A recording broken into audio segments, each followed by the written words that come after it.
અને એ સંકટ ક્યારે આવે? આપણે ભગવાનથી દૂર જઈએ, ભગવાનના સંપર્કમાંથી દૂર જઈએ, ભગવાનના નામથી દૂર જઈએ, એટલે સંકટને આવતા વાર લાગે નહીં.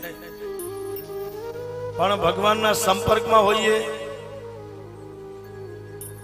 આપણા મનમાં ભગવાનનું નામ હોય તો આપણા જીવનમાં ક્યારેય પણ સંકટ આવે નહીં.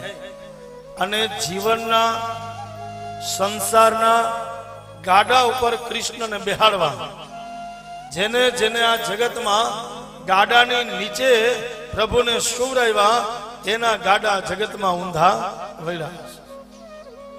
એટલે પ્રભુને કહેવું કે પ્રભુ અમારા જીવનના ગાડા ઉપર બેહી અને અમારા જીવનને એવું ગાડું ચલાવો કે જીવનમાં ક્યારે પણ ઊંધું વળવું જોઈએ નહીં.